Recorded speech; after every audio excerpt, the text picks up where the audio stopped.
Olá, vamos mergulhar hoje em um dos pilares do inglês, o verbo to be, mas especificamente na sua forma no passado. Vamos desvendar isso de um jeito bem claro e direto. Para organizar o nosso papo, a gente vai seguir 6 passos, ok? Começamos com uma introdução, depois comparamos presente e passado, vemos a conjugação, a aplicação em frases, a diferença para outros verbos e, no final, um resumão para fechar tudo. Então vamos lá! Primeiro, vamos firmar bem a base do que é o verbo to be antes de pular para o passado dele. Bem, em português, a gente sabe que ser e estar são coisas diferentes, né? O mais interessante no inglês é que o verbo to be dá conta desses dois significados. É por isso que ele é tão, mas tão essencial para construir praticamente qualquer ideia. Certo, agora vamos direto ao ponto que interessa. Como esse verbo se transforma quando a gente fala de algo que já aconteceu, ou seja, no passado. E aqui já vemos uma coisa bem legal, uma simplificação.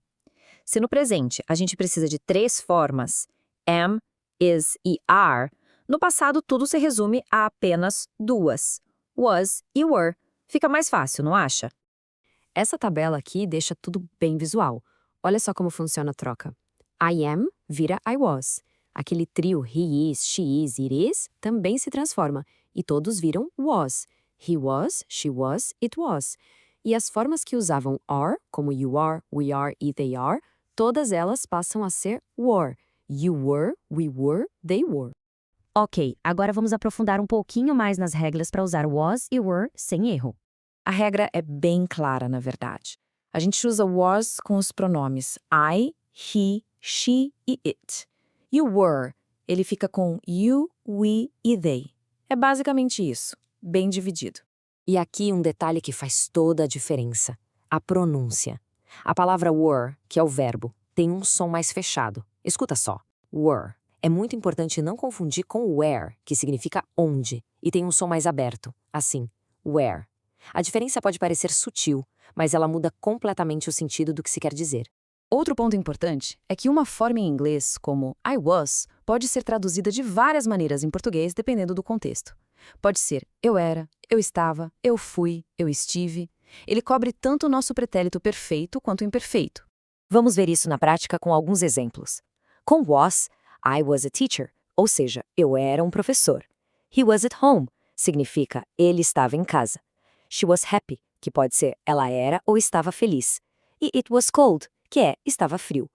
Agora com were, you were tired, quer dizer você estava cansado. We were friends, nós éramos amigos. E por fim, they were here, eles estavam aqui. Muito bem, agora que vimos as regras, vamos colocar a mão na massa e ver como transformar frases do presente para o passado. Primeiro, vamos olhar umas frases bem comuns no presente.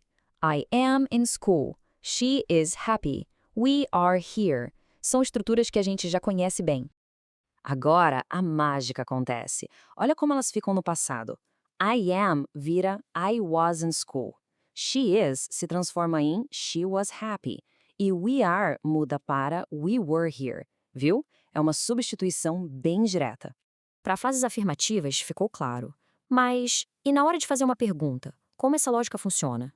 No presente, a gente sabe que o verbo to be vai lá para o começo da frase para fazer a pergunta, certo?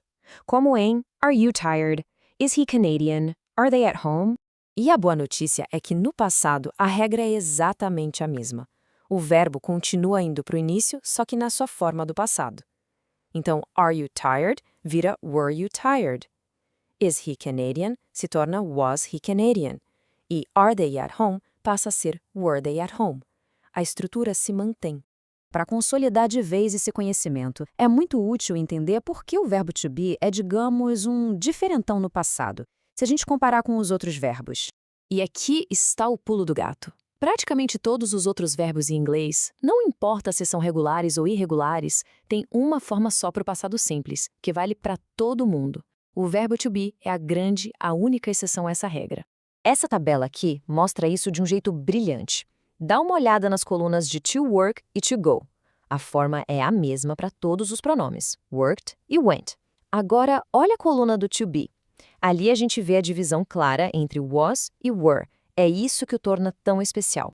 E para fechar com chave de ouro, vamos juntar todas as peças do quebra-cabeça em um único lugar, uma referência completa. Este quadro final amarra tudo. A gente tem o pronome, as formas no presente e no passado e exemplos práticos tanto em frases afirmativas quanto em perguntas. Por exemplo, vamos pegar o he. No presente é is, no passado é was. Na afirmativa, he was a doctor. Na interrogativa, was he a doctor? Tudo conectadinho. Bom, agora que dominar was e were já não é mais um mistério, surge uma nova pergunta, né? Como é que essas formas trabalham junto com outros verbos? Isso abre uma porta fantástica para entender os tempos contínuos no passado, um ótimo próximo passo nos estudos.